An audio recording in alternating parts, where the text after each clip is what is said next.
Hello friends, Radhe Radhe. Shri Ramcharitmanas पाठ की बहुत सुंदर चौपाई है। अर्थ के साथ में वर्णन है, बहुत सुंदर है। आप लोग सुन भी रहे हैं अच्छे से। और हमने इधर माघ के महीने में जो सकट चौथ की पूजा होती है उसकी हमने 2 कहानी डाली हैं। बहुत अच्छी कहानी है और सच्ची कहानी है। 2 कहानी हम डाल चुके हैं, तीसरी कहानी आज हम सुनाने जा रहे हैं। तो आप लोग सकट चौथ से पहले आप लोग ये याद कर लीजिए या उस दिन मोबाइल पे ही सुन लीजिए। ये कहानियाँ कही जाती हैं जिससे सकट बाबा अपना प्रताप दिखाते हैं, अपना आशीर्वाद देते हैं और कहानी का पूजा पूरी होती है। कहानी कहने के बाद ही कोई भी पूजा हो बिना कहानी कहे पूरी नहीं होती है। हर पूजा में कहानी होती ज़रूर है। तो ये कहानी नंबर 3 सुनिए कि एक ब्राह्मण थे, गरीब थे बेचारे। जो है पूजा पाठ करके जो भी दान दक्षिणा मिलता था वो लेकर आते थे और उनका खर्चा चलता था। उनकी ब्राह्मणी थी, बच्चा था। तो सकट का दिन आने वाला हुआ, अब इनको इतना मिलता नहीं था। जाड़े में वैसे भी दिन छोटे होते हैं और कमाने का इतना रहता नहीं है। तो ये कहने लगी कि हमको जो है सकट चौथ आ रही है, पूजा करनी है सकट बाबा की, हमें सामान चाहिए। बोले क्या चाहिए? बोले तिल गुड़, ज़रूरी सामान तो ज़रूरी है कि तिल गुड़ और ये तिल्ली लैया, जिससे जो है पूजा होगी। और थोड़ा पूजा में शकरकंद और जो और भी सामान लगता है ये चाहिए। तो कहने लगे ठीक है। जब ये गए उतना ही मिलता था जितना वो खाने भर का, कि बस लेके आएँ और बना खा लें, उतना ही पैसा मिलता था कि अनाज लाते थे, उसके अलावा बढ़ता नहीं था पैसा। तो होते करते कि अगला दिन सकट चौथ का था, एक दिन पहले की बात है। वो रात में लौटे, उन्हें कुछ भी नहीं मिला भिक्षा में। कुछ थोड़ा मिला जो पेट भर खाना खाया उन लोगों ने। तो वो कहने लगी बताओ कल चौथ है, पूजा कैसे करेंगे बिना सामान के? हमको सामान चाहिए। कहने लगे कहाँ से दे सामान, जब नहीं मिला तो हम कहाँ से ले आए?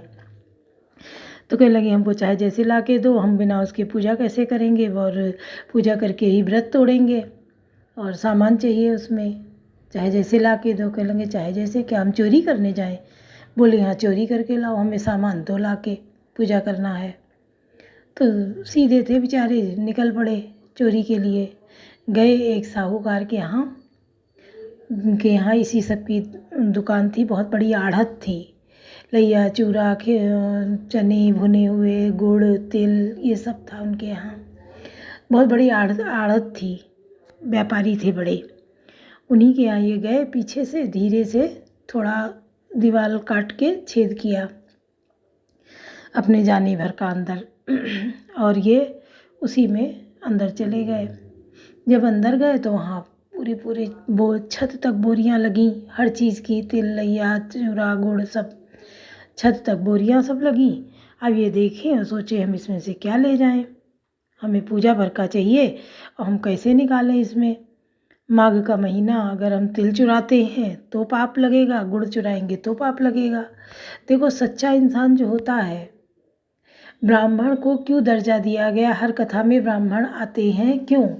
वो एक सच्चे साधु इंसान होते हैं, इसलिए उन पर कथा आधारित होती है। और सच्चे इंसान की कथा कही भी जाती है, झूठे और मक्कारों की कथा नहीं कही जाती है। तो वो बेचारे सोचे हमको पूजा भर का चाहिए, लेकिन अगर हम माघ का महीना है, तिल चुराएंगे तो भी पाप लगेगा, गुड़ चुराएंगे तो भी पाप लगेगा, हम कैसे ले जाएं? अगर हम ले नहीं जाएंगे तो ब्राह्मणी कैसे पूजा करेंगी हमारी, और वो व्रत रहेंगी दिन भर, व्रत तोड़ेंगी कैसे? हमको ले जाना भी ज़रूरी। वो इधर बोरी पे बैठे, फिर उछल के उधर बोरी पे बैठे, तिल के पास जाएं, गुड़ के पास जाएं और यही बोलें कि तिल चुराई तो पाप, गुड़ चुराई तो पाप, माघ का महीना। फिर तिल के पास आए, फिर तिल चुराई तो पाप, गुड़ चुराई तो पाप, माघ का महीना। यही करते करते वो इधर से उधर, उधर से उधर, उठते बैठते होते करते रात बीत गई, सवेरा हो गया। अब जब सवेरा हुआ तो अब ये सोचे कि अब क्या करें, अब तो सवेरा हो गया, हम तो कुछ इसमें से ले भी ना पाए। तो साहूकार के यहाँ जिन लोगों ने देखा कि इनके यहाँ दीवार कटी है तो वो जल्दी से दौड़ के गए और साहूकार को बताया जाके कि आपके यहाँ चोरी हो गई है, सेंध कटी है और देखिए जाके। ये जल्दी से दौड़े, चाबी ताला लिया और नौकर सबको बुलाया, सब गए और खोला जाके। जब खोला तो देखा वही ब्राह्मण देवता बैठे इस बोरी से उस बोरी पे आ जा रहे हैं और कह रहे हैं माघ का महीना, तिल चुराए तो पाप, गुड़ चुराए तो पाप। ब्राह्मणी पूजा कैसे करेंगी अगर ले नहीं जाएंगे तो। जब उन लोगों ने चुपके से उनकी ये बात सुनी तो कहने लगे अरे ये तो ब्राह्मण देवता हैं। और देखा तो सामान कुछ भी नहीं, गायब, सब जैसे का तैसा है, काली दीवार कटी थी। अब वो जब आए सामने, उनको बुलाया कि क्या है, आप यहाँ क्या कैसे, तब वो पूरी बात बताए। कहने लगे कि क्या करें, हमारी ब्राह्मणी बोली कि चाहे जैसे ला के दो। हमने कहा क्या चोरी करें, तो कहा चोरी करके लाओ। तो हम चोरी करने आए थे, लेकिन हम कैसे चुराए, माघ का महीना, तिल चुराएंगे तो पाप लगेगा, गुड़ चुराएंगे तो पाप लगेगा, हम कैसे चोरी करके ले जाएं। अरे साहूकार जो थे व्यापारी, वो तो इतने खुश हुए, कहने लगे आप चलिए घर, धन्य हैं आप, और आप कहो हमारे यहाँ आए थे, जी।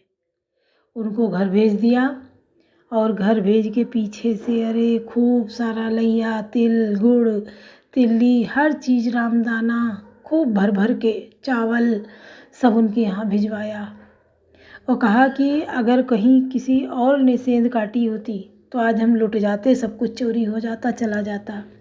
ये तो ब्राह्मण देवता थे, इतने सच्चे साधु इंसान थे कि हमारा एक तिल और पूजा भर का भी ना ले जा पाए।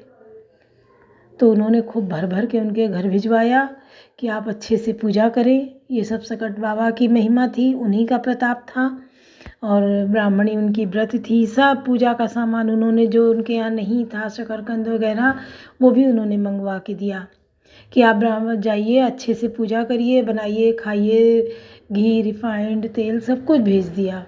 कि चोरी होती तो हमारा तो लाखों का चला जाता, हम इतने में दे के अब दान दे रहे हैं ब्राह्मण देवता को।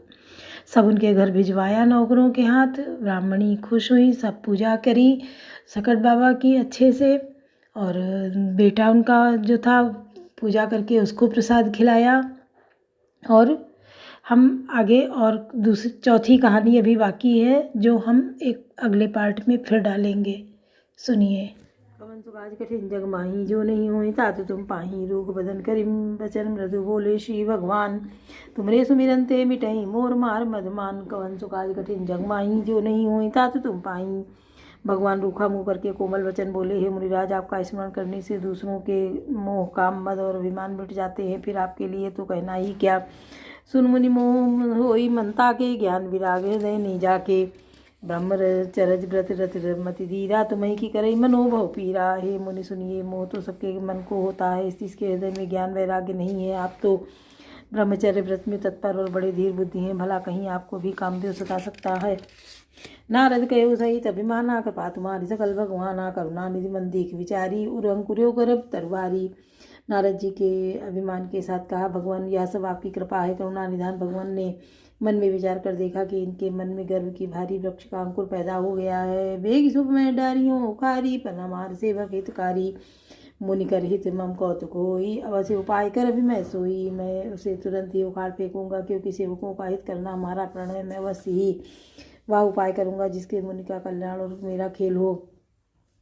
तब नारद हरिपद सिर नाई, चले हृदय अमित अधिकाई। श्रीपति निज माया तब प्रेरी, सुनो कठिन करनी ते केरी। तब नारद जी भगवान के चरणों में सिर नवाकर चले, उनके हृदय में अभिमान और भी बढ़ गया।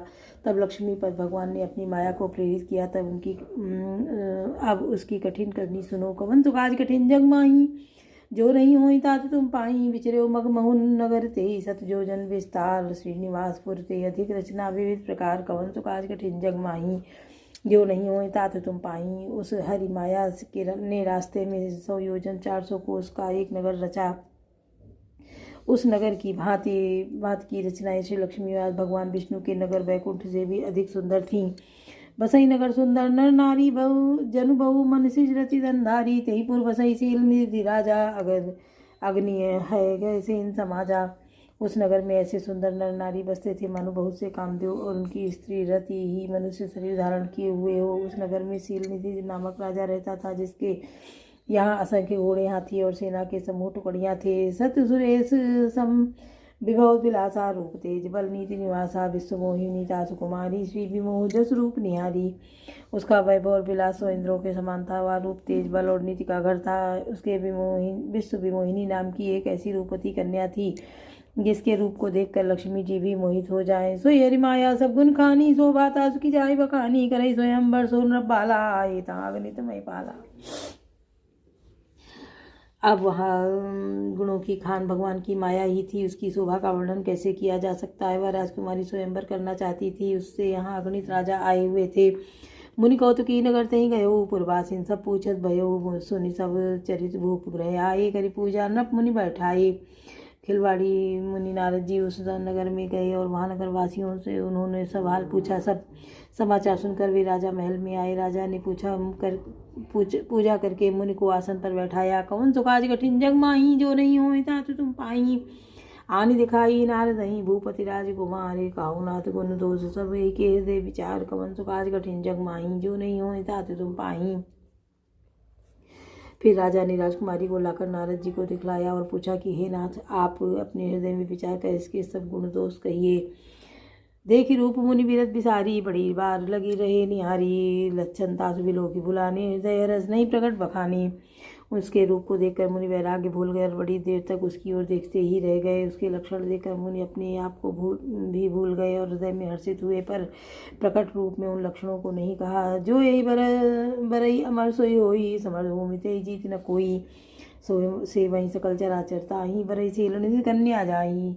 लक्षणों को सोचकर वे मन में कहने लगे कि जो इसे ब्याहेगा वह अमर हो जाएगा और रणभूमि में उसे कोई जीत न सकेगा। या शीलनिधि कन्या जिसको बरेगी वह सब अचर जीव उसकी सेवा करेंगे। लक्षण सब विचारी उन राखे, कछुक बनाई भूप सन बाके, सुतासु लक्षण नहीं कहीं नृप पाही, नारद चले सोच मन माही। सब लक्षणों को विचार कर मुनि ने अपने हृदय में रख लिया और राजा से कुछ अपनी ओर से बनाकर कह दिया। राजा से लड़की के सुलक्षण कहकर नारद जी चल दिए, पर उसके मन में यह चिंता थी कि करो जाई सोई जतन बिचारी, जय प्रकार मोहि भरे कुमारी, जब तब कछु न होई जय काला, हे विधि मिलई कमन विधि वाला। मैं जाकर सोच विचार कर अब यही उपाय करूँगा जिससे यह कन्या मुझे ही भरे। इस समय जप तप से जो कुछ भी हो सकता है, विधाता मुझे यह कन्या किस तरह मिलेगी। कवन सो काज कठिन जग माही, जो नहीं हुई तातु तुम पाई, यही अवसर चाहिए परम शोभा रूप विशाल, जो विलोकरी जय कुंवरी तब में ले जय माल। कवन सो काज कठिन जग माही, जो नहीं हुई तातु तुम पाई। इस समय तो बड़ी भारी शोभा और विशाल सुंदर रूप चाहिए, जिसे देखकर राजकुमारी मुझ पर रीझ जाए और तब जयमाल मेरे गले में डाल दे। हरिसन लाभ मांगो सुंदरता आई, हो जगत घर गहारु अति भाई, मोरे हित हरि समने को ये अवसर साय सोई हो।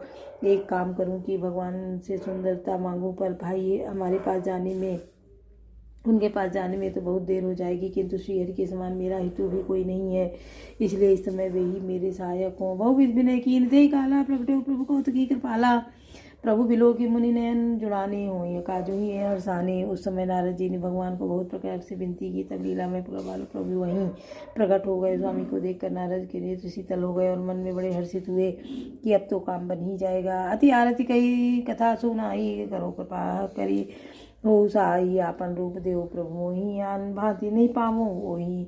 नारद जी ने बहुत अर्थदीन होकर सब कथा कह सुनाई और प्रार्थना की, कृपा कर कीजिए और कृपा करके मेरे सहायक बनिए। हे प्रभु, आप अपना रूप मुझको दीजिए, और किसी प्रकार मैं उस राजकन्या को नहीं पा सकता। जय विधिनाथ हो हित मोरा, करो सुबेगी दास मैं तोरा, निज माया बल देख विशाला, ही हंसी बोले दीन दयाला। हे नाथ, जिस तरह मेरा हित हो वह आप वही शीघ्र कीजिए। मैं आपका दास हूँ। अपनी माया का विशाल बल देख दीनदयाल भगवान मन ही मन हंसकर बोले, कमन सुकाज कठिन जग माही, जो नहीं हुई तात तुम पाई, जय विधि होई परम हित नारद सुनो तुम्हार, सोई हम करब नान कछु वचन न बका मार। कमन सुकाज कठिन जग माही, जो नहीं हुई तात तुम पाई।